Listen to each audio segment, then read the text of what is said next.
Presenting Union Gospel Presses, Sunday School Lesson number 10, Sunday, February 6, 2022. The lesson is entitled Trials and Denials. Lesson text comes from John chapter 18, verses 15 through 27. Related scriptures are Matthew 26, 59 through 75, Mark 14, 55 through 72, Luke 22, 55 through 71. The place is Jerusalem. The time is 30 A.D. It was the worst night of Jesus' life. How did he handle it? What did he do? To whom did he turn? On this night, everyone turned their backs on him while his enemies put in motion their plot to kill him. Jesus had no one to turn to. One of his disciples betrayed him, and the others abandoned him in Gethsemane. Mark 14:50. To make matters worse, one of his closest disciples would deny even knowing him before the night was over. We too sometimes face rejection from people, both friend and foe alike. When we are rejected by people, we can turn to Christ because he will never reject those who come to him in faith and love. We can know that he loves you no matter what kinds of situations you may go through or mistakes you have made. He will never leave you nor forsake you, Hebrews 13:5. And he is the friend that sticks closer than a brother, Proverbs 18:24. Today's aim, facts, to examine how Jesus is tried by the high priest while Peter denies knowing him. Principle, to recognize Christ's faithfulness in a situation where men were unfaithful. Application, to always turn to Christ when others turn away, knowing that he is always faithful. Illustrating the lesson, Christians are called to stand out for Christ, not try to blend in with the world. Practical points. 1. The Lord can use earthly connections to place us where he wants us, John 18:15 through 16. 2. A focus on our own comfort can keep us from testifying to others about our relationship with Jesus, verses 17 through 18. 3. Integrity means doing and saying the right thing at all times, verses 19 through 21. 4. Truthfulness is the best policy, but it is not always appreciated, verse 22. 5. People who are out to destroy God's work will persist in their opposition, verses 23 through 24. 6. Denying Jesus is another way of betraying him, verses 25 through 27. Golden text. Jesus said, I am, and ye shall see the Son of Man sitting on the right hand of power and coming in the clouds of heaven. Mark 14:62. Today we have 3 lesson outlines. The first is Peter's first denial, John 18:15 through 18. The second is Jesus' first trial, John 18:19 through 24. And the third is Peter's further denials, John 18:25 through 27. Introduction. Many people have had the experience of being in court. They may have been there as defendants, plaintiffs, jurors, witnesses, or just as observers. Few of us qualify to be in court as attorneys or judges. Unlike television courtroom dramas, the wheels of justice grind slowly in a real courtroom. Nor are most cases as exciting as portrayed in fictional courtroom scenes. Between his arrest in the Garden of Gethsemane and his crucifixion, Christ endured 6 trials. Unlike under modern American justice, where a case can drag out over several months or even years, Jesus was tried and convicted within a matter of hours. Not being a Roman citizen meant he had no right of appeal or any legal representation. Peter's first denial, John 18:15. And Simon Peter followed Jesus, and so did another disciple. That disciple was known unto the high priest, and went in with Jesus into the palace of the high priest. Verse 16. But Peter stood at the door without. Then went out that other disciple, which was known unto the high priest, and spake unto her that kept the door, and brought in Peter. Verse 17. Then saith the damsel that kept the door unto Peter, Art not thou also one of this man's disciples? He saith, I am not. Verse 18. And the servants and officers stood there, who had made a fire of coals, for it was cold, and they warmed themselves, and Peter stood with them and warmed himself. Trying to follow. John 18:15 through 16. When Jesus was seized in the garden, the disciples fled into the night. But true to his bold nature, though cautiously, Peter followed afar off. Luke 22:54.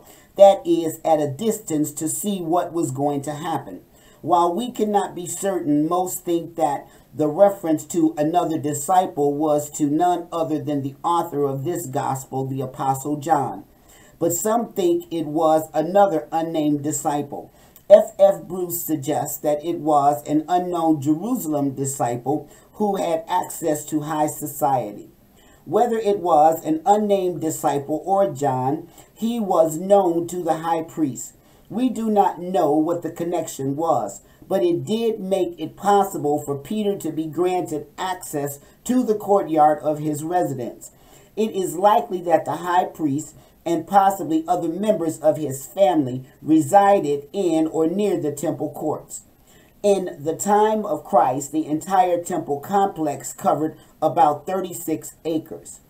It was only after the other disciples spoke to the woman who watched the gate to the courtyard that Peter was able to gain admission to the courtyard. As is still true, access to both people and places is often contingent on whom we know. We even refer to these people as gatekeepers. Standing in denial. John 18:17 through 18. As the woman led Peter into the courtyard, she asked him if he too was not one of Jesus' disciples. Exactly why she suspected this about Peter is unclear. Perhaps she thought she recognized him from a previous encounter, or she may have detected his Galatian accent. A.T. Robertson notes she made it easy for Peter to say no, in that her question to Peter is cast in the form expecting the answer no. Worth noting, too, is the fact that her question is formulated to cast disparagement against Jesus. You're not one of this man's disciples, are you? At this point, Peter swiftly denied that he was one of Jesus' disciples. He would eventually deny the Lord 3 times as foretold by Jesus in all 4 Gospels. Matthew 26:33 through 34, Mark 14:30, Luke 22:34, John 13:38. The night was cool, so those gathered had built a fire to keep warm. Being a fire of coals, John 18:18, it was not a blazing fire that people could easily be warmed by at a distance. Since a fire would require those present to gather closely together at its edges to keep themselves warm, Peter was likely trying to blend in with those present, and he therefore stood close to them. This decision would eventually set him up to again be challenged about knowing Jesus, leading to his further denials of him. Jesus' first trial, verse 19. The high priest then asked Jesus of his disciples and of his doctrine, verse 20. Jesus answered him, I spake openly to the world. I ever taught in the synagogue and in the temple, whither the Jews always resort, and in secret have I said nothing. Verse 21. Why askest thou me? Ask them which heard me, what have I said unto them? Behold, they know what I said. Verse 22.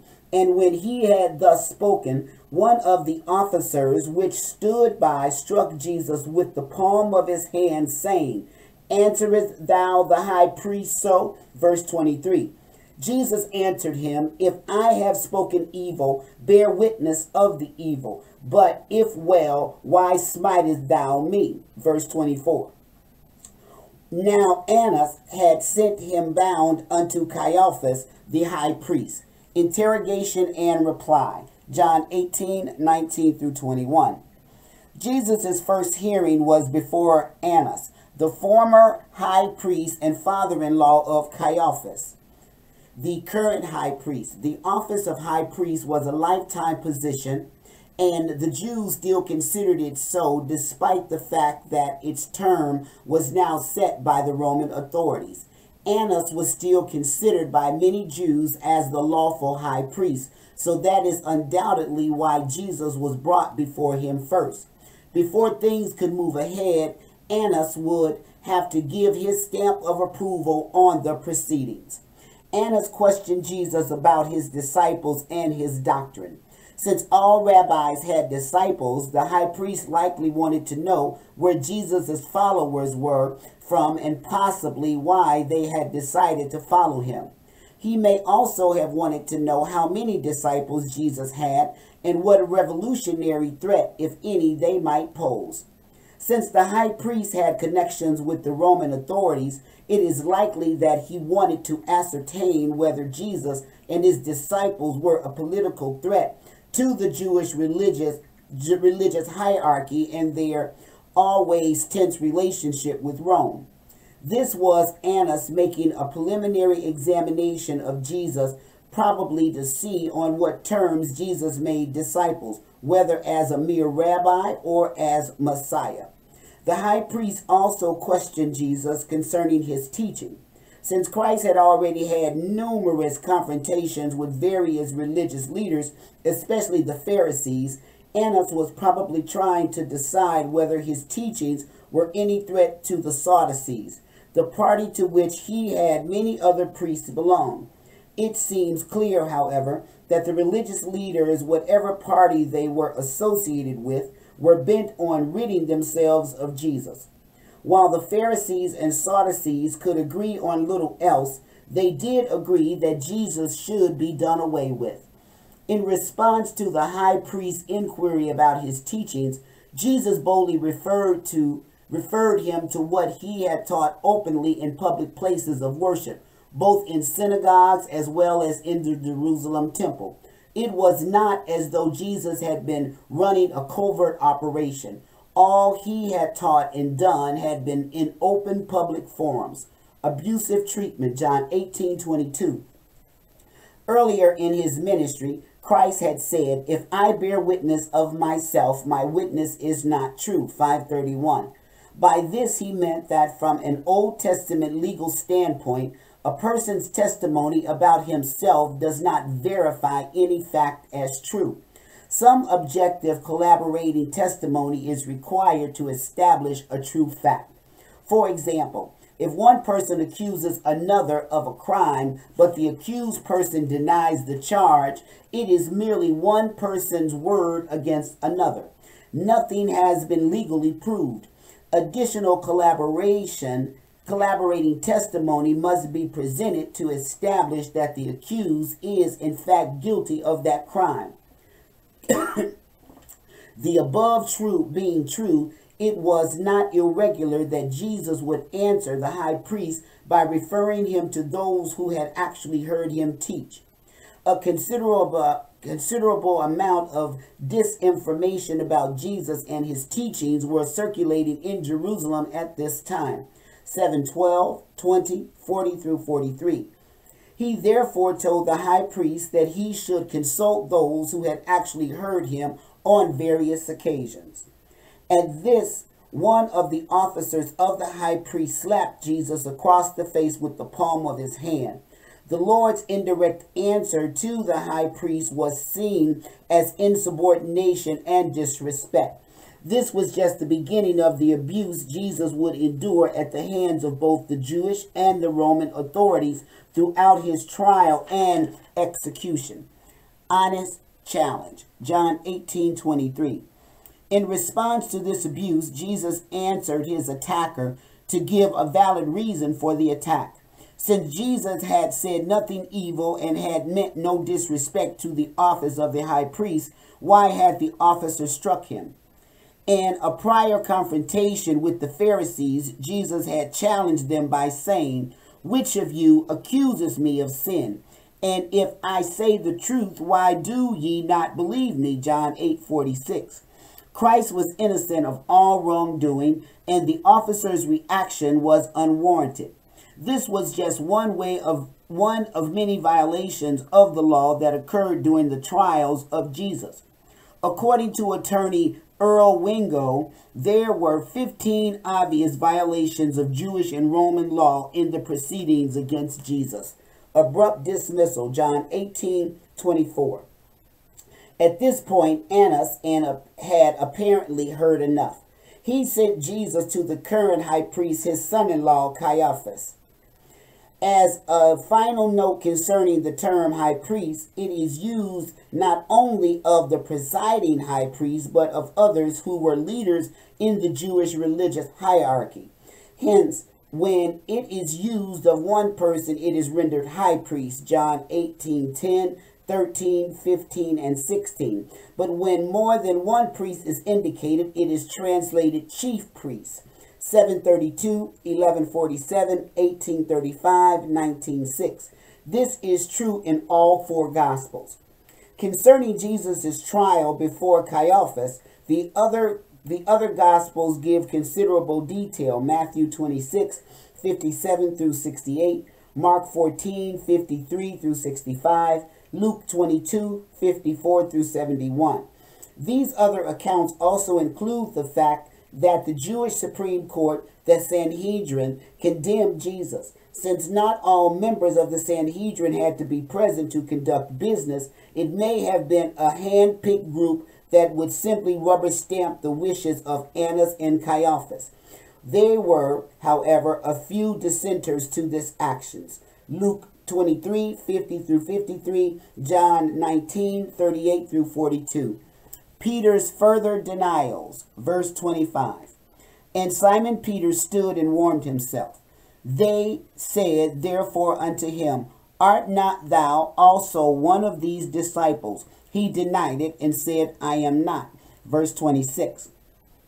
One of the servants of the high priest, being his kinsman, whose ear Peter cut off, saith, Did not I see thee in the garden with him? Verse 27. Peter then denied again, and immediately the cock crew. Denial 2, John 18:25. Meanwhile, Simon Peter was still warming himself at the fire along with some servants and soldiers. Someone asked him, Art not thou also one of his disciples? As he had done previously, Peter denied Jesus by asserting, I am not. This was the second time since Jesus' arrest that Peter had denied him publicly. Peter had pledged his loyalty to Jesus, even if it meant his own death. But when he was actually faced with owning his loyalty to Christ before those who could have him arrested and punished along with his master, his courage failed. When push came to shove, he lied to save his own skin. There is a humbling lesson for everyone who relies on his own self-confidence in the Christian life. In 1 Corinthians 10:12, Paul warns us, Let him that thinketh he standeth take heed lest he fall. It is only through the grace and power of the Holy Spirit that we can persevere in our faithfulness to Christ. Resisting such temptation is not easy, but the Peter we see here is a stark contrast to the Peter we see in Acts 2:14 through 40. After the Holy Spirit had come to dwell in the church and in the hearts of every believer, Peter was emboldened to stand up and intrepidly proclaim the gospel in the very heart of Jerusalem.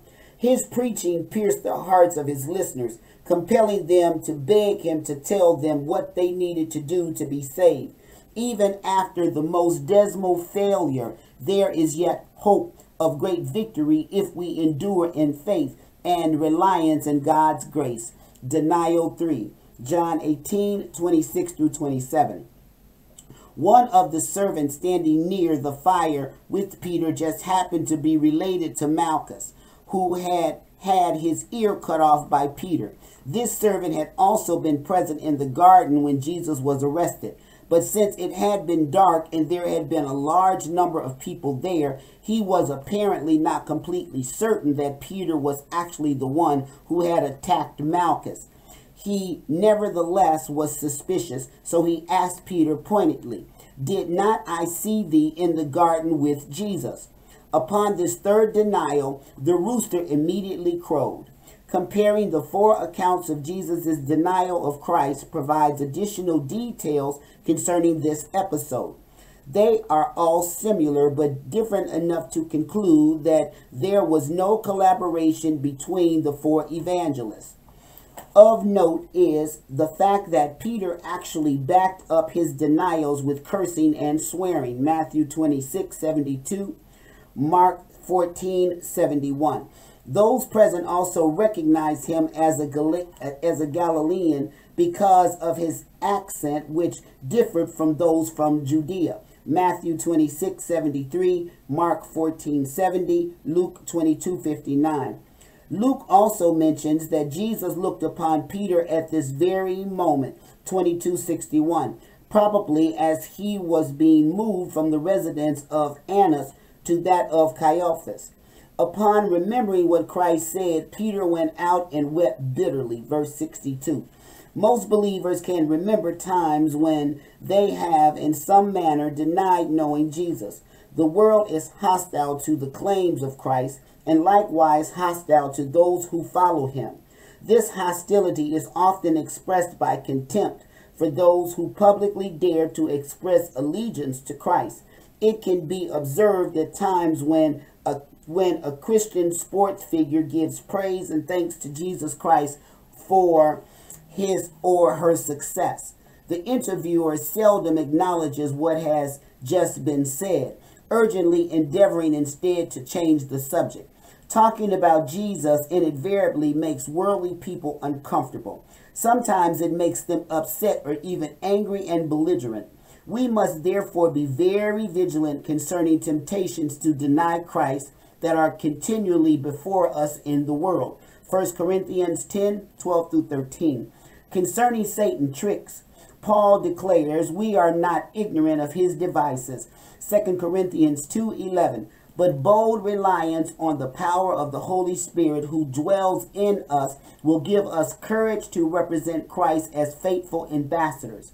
As John wrote to the readers of his first epistle, "Ye are of God, little children, and have overcome them, because greater is he that is in you than he that is in the world." 4:4. Questions. 1. Which disciples followed Jesus after his arrest? 2. How did those disciples gain entrance to the high priest's house? 3. Who first challenged Peter about whether he was Jesus' disciple? 4. What did Peter do that set him up for his subsequent denials of Jesus? 5. Who first questioned Jesus after his arrest? 6. What two things was Jesus questioned about? 7. How did Jesus respond to the question about his teachings? 8. Why did the officer slap Jesus across the face? 9. Where was Jesus sent next? 10. Who challenged Peter about Jesus the third time? This concludes the Sunday School lesson for Sunday, February 6, 2022. Thank you for listening. God bless.